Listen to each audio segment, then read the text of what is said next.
Oh, tip-off is away, and it is corralled by Silas Swords of Michigan. She gets it back, passing with Corals Daniels. Now Mila Holloway at the top of the key. And it's back with Swords on the right wing, dancing with Fierbach, and poked away by Chit Chat Wright, but an early reach-in foul called on the 5'4" guard. There it is. It's the little stuff that's going to be called today. Everything is going to be under that close eye of our officials in this game. You got to be careful with everything.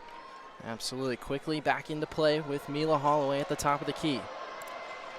She gets it back to Swords. This time Michigan wearing the dark blue. They wore white yesterday. Iowa in their classic whites. Driving underneath the hoop is Corals Daniels. She has nothing to do and poked away by Fierbach, fighting with Olivia Olson. It's going Iowa's way. First team all-defensive team here in the Big Ten. Kylie Fierbach showing off in front of the Indy crowd why she's a part of that roster and trying to get that ball right back. It's a big part again in that game against Michigan was a few of her turnovers that she forced just demoralized the Michigan offense. Chit Chat Wright, the primary ball handler. We saw Michigan break out full court press when they played Iowa last time. They do the same thing here. It's part of what made that defense so ferocious last night against Oregon as well. Taylor Stremlow, now the ball handler for the Hawks. She slips into the post with Hayden, spinning at the block. Ava Hayden, proving why she's first team all Big Ten. When she gets the ball on the block, it's pretty much impossible for you to stop her. She's either going to throw it over the shoulder, she's going to have that hook shot, she's going to muscle in towards the rim. But anytime she's really had the ball there, she's pretty much made it. She is so strong, and Iowa opens the scoring a minute into the game. Mila Holloway, she'll try a triple, and it's way off. Rebounded by Fierbach. Quickly the other way come the Hawkeyes. It's Chit Chat Wright on the perimeter. Right wing. Back to Fierbach. Slips inside to Hayden. Olivia Olson jumps in front, gets the steal, but Fierbach corrals her and makes sure the fast break gets shut down before it could ever get going. Holloway into the paint retreats. Back out, kicking to the wing. Olson probing.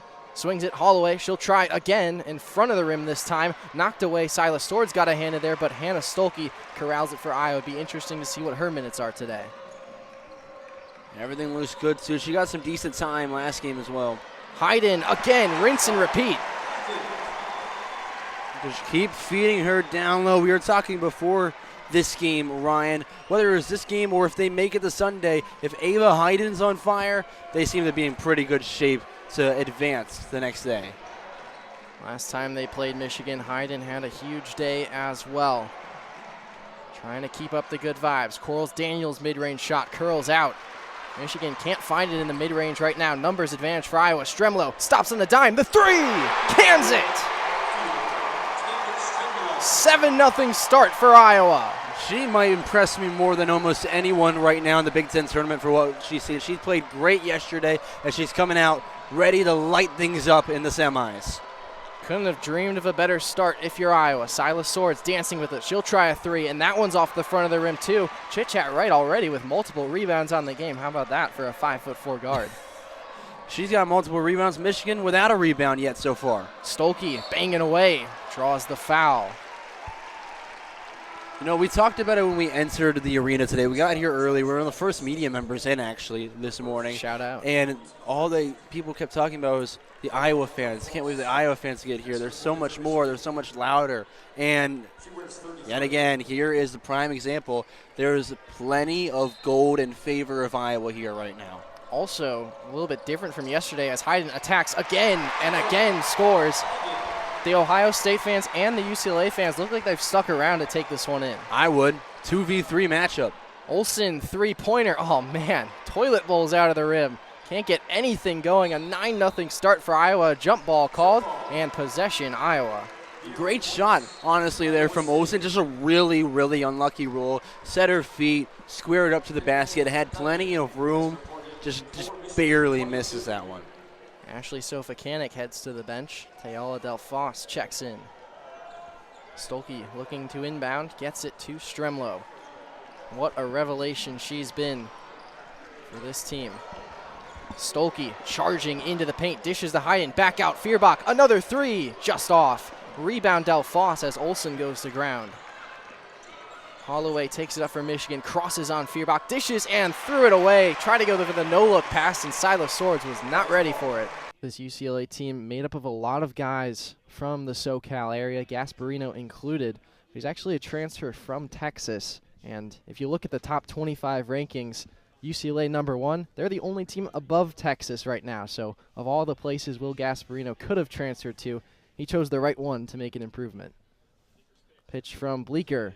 Swing and a miss from Gasparino. That'll make it 1-2. It makes you wonder what might happen if those two teams end up meeting in the College World Series. They're both on a collision course right now. Maybe there's some love lost between the two sides. This one, a towering fly ball into right field, drifting all the way to foul territory and off of the glove of the right fielder, Kellen Strohmeyer for Iowa. Big missed opportunity there, and a second lease on life for Gasparino.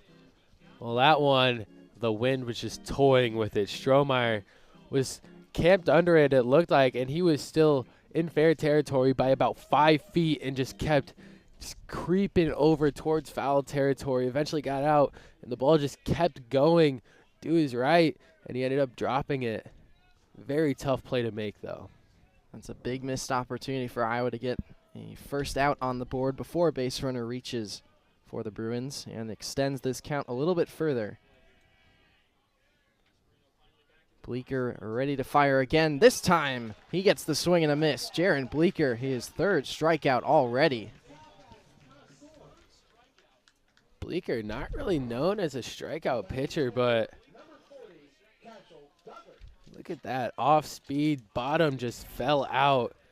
Gasparello just swung right over the top of it. So far, so good for Bleeker. 3 strikeouts in 4 total outs as Cash Duggar, the catcher, steps in for UCLA. His first pitch, he was way behind on that one for strike 1.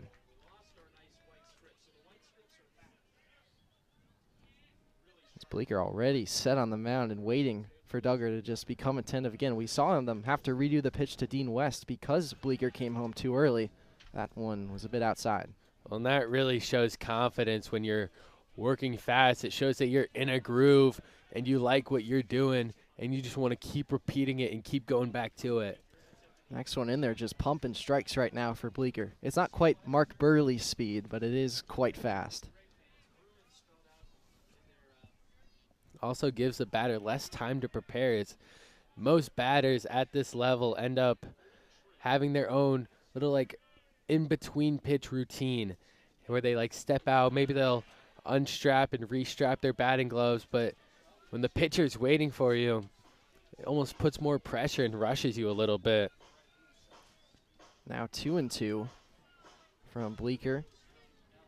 There's a couple of pitches have gone outside. That one follows the same path, and it runs full to Cash Duggar.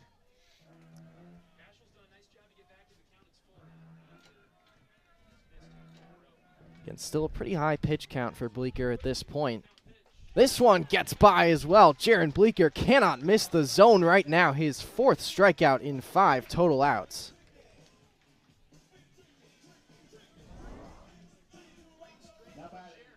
Check this one out. 2-strike approach, and he just blows it right by him. Jaron Bleeker is impressing right now, working through the heart of this UCLA lineup. Now the 8-hitter, it's freshman Trey Godoy.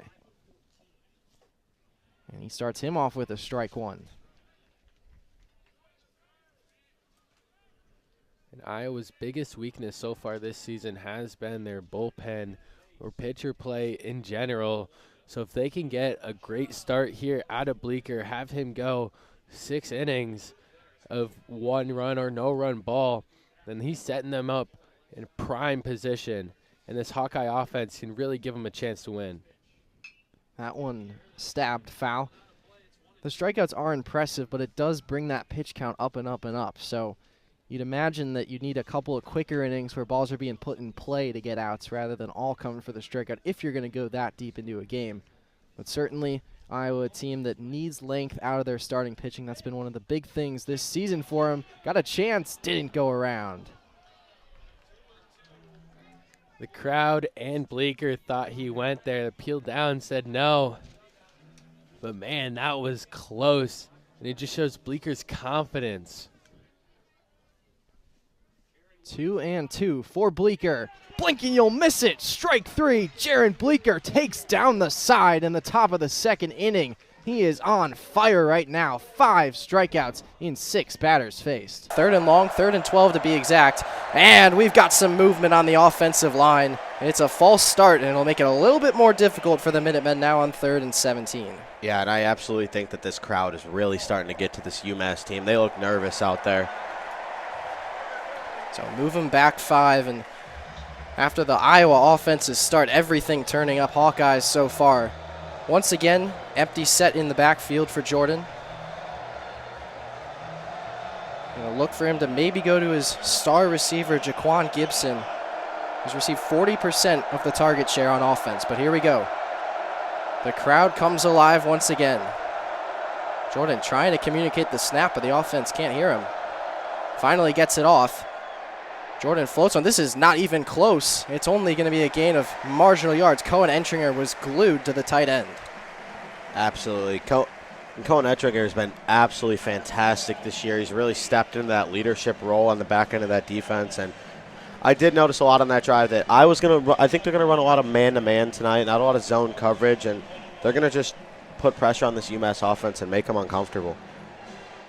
So already UMass punting, and it's a punt from pretty deep in their own territory. It's Caden Weechin back on the other side at the 32-yard line where he's expecting to receive this one, and it's a line drive punt.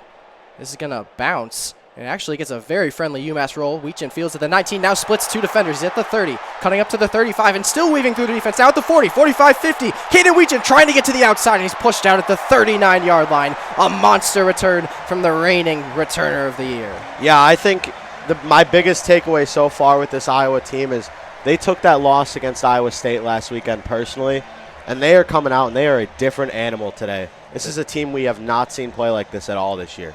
This is not the Iowa of last week or even against Albany so far. Already in plus territory at the 39-yard line will they begin this drive from. And we'll see. You think they're going to come out and run the ball a bit more or still work that play-action passing game? I think we're going to see a couple runs on this drive. You don't want to let the defense get too comfortable thinking you're just going to go play action. So I think they're going to run the ball a few times, set up that play action again. Xavier Williams is the running back, lined up to Gronowski's right. 3 receivers set. Seth Anderson at the bottom, Jacob Gill in the slot, and Sam Phillips on the far side. Gronowski takes snap, hands off to Williams, and he runs into the teeth of the UMass defense. A whole host of defenders around him, and they'll get him down for about a 2 or 3 yard gain. Oh, looks like they're going to give him 4 yards, mark him down at 35. It's a good spot right there.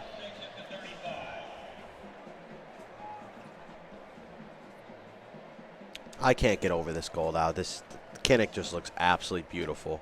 It does. It's golden hour and the gold out, so the fans kind of on the far side of the stadium still catching some of those dying embers of sunlight. Gronowski now from 2nd and 6. And once again, it's a handoff to Williams. He cuts up the middle. He's going to be close, but it'll be 3rd and short for the Hawkeyes. I like it, yeah. They're getting some productive runs. That offensive line is just dominating the UMass front thus far. 3rd and a short 3 will be the down and distance here. Could be 4 down territory. Could just give Drew Stevens a field goal attempt. I think if they run it here, it might show that they're considering going for the 4 down, but we shall see. Break the huddle. And the 3rd running back of the game, Jazz Patterson, now standing to Gronowski's right.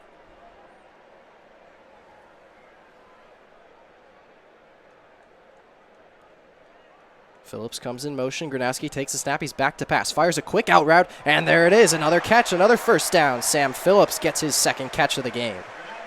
Yeah, I think even just prior to last week, we're really seeing Gronowski have the ability to get that throw to the outside. And he's throwing lasers. We saw last week a lot. He was kind of throwing those lollipop balls on those out-breaking routes. And he looks like a completely different quarterback this week. Both Jacob Gill and Seth Anderson exit the game. The Hawkeyes going jumbo formation here. Xavier Williams, the back behind Gronowski. UMass crowding the box with 4 down defensive linemen. Another play action pass. Gronowski throws back to his other side, finds Williams with blockers in front. A delayed screen is Williams down to the 10, cutting inside and upended at the 5-yard line. The Hawkeye offense continuing to find success in the passing game.